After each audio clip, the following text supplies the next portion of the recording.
BJP जिंदाबाद हिमंत बिश्व शर्मा जिंदाबाद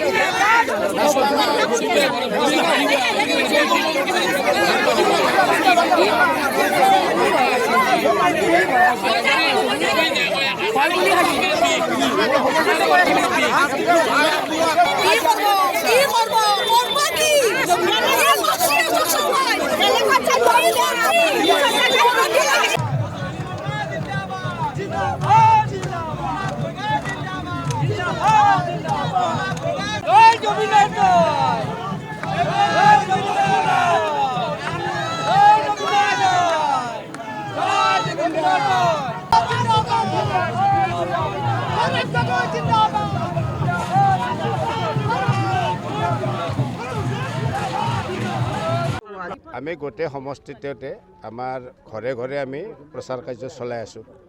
আজি আমাৰ নলবাৰী টাউনৰ 9 নম্বৰ ৱাৰ্ডত আমি ঘৰে ঘৰে প্ৰচাৰ চলাম বুলি ওলাই আহিছিলোঁ।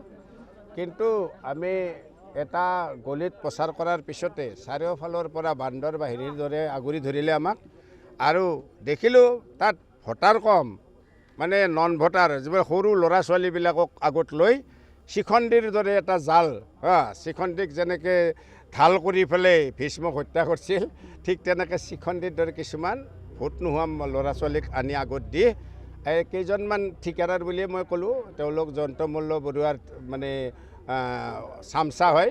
গতিকে তেওঁলোকে জয়ন্তমল্ল বৰুৱাক এনেকৈ জিকাব বুলি ভাবিছে।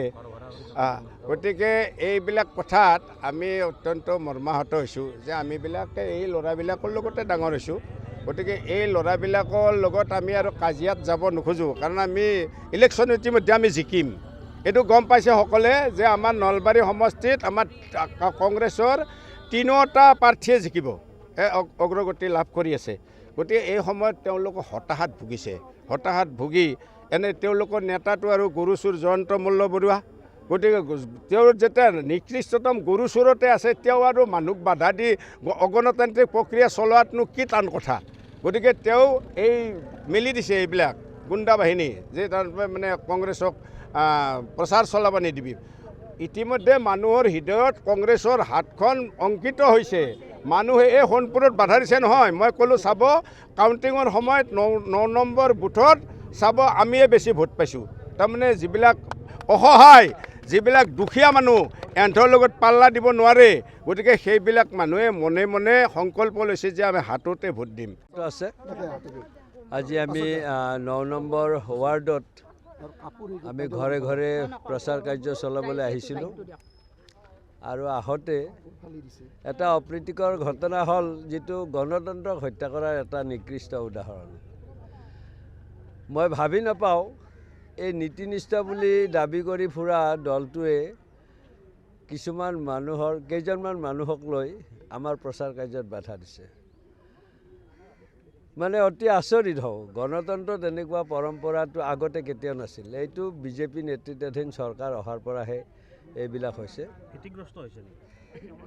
তেওঁলোক ভীতিগ্ৰস্তৰে এইটো এটা উদাহৰণ। কাৰণ আপোনালোকে দেখিছে যে তেওঁলোকৰ যিবিলাক কথা কৰ্ম, নিৰ্বাচনত যে তেওঁলোকে হাৰিব সেইটো মুখ্যমন্ত্ৰীৰ পৰা প্ৰতিজনে জানিছে। পানী নহ'লে যেনেদৰে থাকিব নোৱাৰে, হিমন্ত বাহিনীও ক্ষমতা নহ'লে থাকিব নোৱাৰে। ক্ষমতা যেতিয়া হাতৰ পৰা গুচি যাব, তেতিয়া তেওঁলোকে কি কৰিব সেই কথা ভাবিয়ে তেওঁলোক নিৰুপায় হৈছে। আৰু এনেকুৱা বাধা প্ৰদানেৰে তেওঁলোকে যি গণতান্ত্ৰিক প্ৰক্ৰিয়া আৰু নিৰ্বাচন, সংবিধান প্ৰদত্ত এই নিৰ্বাচনত সকলোৱে অংশগ্ৰহণ কৰিব পাৰে। আমি ভাৰতীয় জাতীয় কংগ্ৰেছৰ 141 বছৰীয়া এটা দেশৰ পুৰণা দল, যিয়ে দেশৰ স্বাধীনতা আনিছিল, যিয়ে জাতিৰ পিতা মহাত্মা গান্ধীক ৰাষ্ট্ৰৰ বাবে উপহাৰ দিছিল। সেই দলটোক এই 10 বছৰ শাসন কৰিয়ে নিশেষ কৰাৰ যিটো পৰিকল্পনা কৰিছে, সেইটো তেওঁলোকৰ অতি লজ্জাজনক কথা। মই বিশেষ ক'বলগীয়া নাই। তেওঁলোকৰ সেই প্ৰতিবাদস্থলীতে নতুন ভোটাৰ দুগৰাকী আহি মোক আদৰণি জনাইছে, সেইটোহে আচলতে লক্ষণীয় কথা। তাত যিকেইজন আহিছে মই তেওঁলোকৰ নাম নকওঁ, কিন্তু আপোনালোকে দেখিব বা ফুটেজতো আপোনালোকে দেখুৱাবই। মোৰ কথাখিনি কিমান দেখুৱাই নাজানো, কিন্তু তেওঁলোকৰ ফুটেজখিনি দেখুৱাব। আৰু তাত যিসকল ব্যক্তিয়ে মোক বাধা প্ৰদান কৰাৰ চেষ্টা চলাইছে, সেই কথাখিনি নলবাৰী ৰাইজেও চিনি পাব। মই বিশেষ আৰু ক'বলগীয়া নাই। মই আপোনালোকক ধন্যবাদ দিছোঁ যে এটা বিশেষ মুহূৰ্ত এই মুহূৰ্তত ৰাইজে দেখিব। মই সকলোকে হাতযোৰে কৰিছোঁ, কাৰণ গণতন্ত্ৰৰ এটা অংশ নিৰ্বাচন, আৰু নিৰ্বাচনত মই ভাৰতীয় জাতীয় কংগ্ৰেছৰ মনোনীত আৰু বিৰোধী ঐক্যমঞ্চৰ সমৰ্থিত প্ৰাৰ্থী, মোৰ লগত অসম জাতীয় পৰিষদ, ৰাইজৰ দল, বামপন্থী দলসকলৰ নেতাসকলৰ লগত আহিছে, আৰু এখেতসকলৰ লগত গৈ আমি প্ৰচাৰ কাৰ্য নিশ্চিতভাৱে কৰিম। কিন্তু এনেকুৱা অশুভ পৰম্পৰাবিলাকতো আমাৰ কাৰণে বেয়া। আজি আমাক এই শাসকীয় বিজেপি দলে কংগ্ৰেছৰ বিৰুদ্ধে কৰিছে, অহাকাইলৈ কিন্তু অইন মানুহখিনিকো কৰিব। আৰু তেওঁলোকে আৰু এটা কথা কোৱা শুনিছোঁ, তেওঁলোকে বিজেপিৰ কৰ্মকৰ্তাখিনিয়ে এতিয়া কংগ্ৰেছ কৰা মানুহক বৰ্জন কৰা এটা মানে নতুন পৰম্পৰা সৃষ্টি কৰিছে, যিটো আগত আমাৰ অসমত নাছিল। গতিকে এইবিলাকৰ এদিন হিচাপ হ'ব, আৰু তেওঁলোকে তাৰ ফল ভোগ কৰিব লাগিব। আমাক অপদস্থ আকৌ কৰা নাই, আমাক কৈছে আপোনালোকে এইফালে নাযাব। মই ক'লোঁ যে এই ছোৱালীজনীৰ এই কাপোৰ ফালি দিছে, তেওঁলোকে ছোৱালীজনীক অকলে পাই এই মহিলাই ফালছি, এনেকুৱা হ'ব নাপায়। আজি সোণপুৰত যদি ৰাস্তাত আহি পেলাই এনেকুৱা কৰে, তেনেহ'লে আমি যদি কালি যাওঁতে সোণপুৰৰ মানুহবিলাকক এনেকুৱা কৰোঁ, আমাৰ সম্প্ৰীতি বা সমাজখন সুস্থভাৱে জীয়াই থাকিবনে? এই কথালৈ এতিয়া ইয়াৰ সুদূৰ প্ৰসাৰী প্ৰতিক্ৰিয়া হ'ব। আৰু আমিতো জিকিম, এইটো আপোনাক ক'লোৱে, আমাৰ 3টা সমষ্টিতে জিকিব। জিকাৰ পিছত দেখিব এই যিবিলাকে বাধা দিছে, সেই বাধা দিয়া নেতাবিলাকে এই অশোক শৰ্মাৰ ঘৰতে বহি থাকিব। তাৰমানে ঠিকে লাগে। সিহঁতে এই কৈছে এতিয়া যে খালত যদি পানী নাথাকে, মৎস্যবিলাকে কি কৰে, চটফটাই থাকে। পানী নহ'লে মৎস্য থাকিব নোৱাৰে। এওঁলোকৰো এতিয়া এই 10 বছৰ খালে, আৰু ভাবছে এইবাৰ যদি যায় আমি কেনেকৈ থাকিম। আৰু আপোনালোকক আমাকে বাধা দিয়া নাই, এইটো আমাৰ হিমন্ত বিশ্ব, তেওঁ দিনে নিশাই কি কৰি আছে। তেওঁৰ মানে মুখ্যমন্ত্ৰীৰ সমষ্টিতে আমাৰ বিদিশা নেওগ বুলি এজনী মহিলা প্ৰাৰ্থী হৈছে। সেই মহিলাটোক ইমান ভয় কৰিছে তেওঁ, যে তেওঁৰ হেৰি কৰিছে, তেওঁকে বাধা দিছে জালুকবাৰীত কিছুমান গুণ্ডাই। আমাৰ কুংকি চৌধুৰীক তেওঁলোকৰ মধ্য গুৱাহাটীত বাধা দিছে। এনেকৈ যে বাধা দিছে, গণতান্ত্ৰিক প্ৰক্ৰিয়াৰ ইলেকশ্যনটো যেনেকৈ এটা ক্ৰাইটেৰিয়া, তেনেকৈ ইলেকশ্যনৰ আগে আগে কেম্পেইন কৰাটো এটা ক্ৰাইটেৰিয়া। কেম্পেইন কৰাৰ কাৰণে সময় দিছে নিৰ্বাচন আয়োগে। কিন্তু এওঁলোক ইমান স্বেচ্ছাচাৰী, ইমান দুৰাচাৰী যে বাকীবিলাকক তেওঁলোকে কেম্পেইন কৰিব নিদিয়ে। তাৰমানে তেওঁলোকক ভোট দিব লাগে।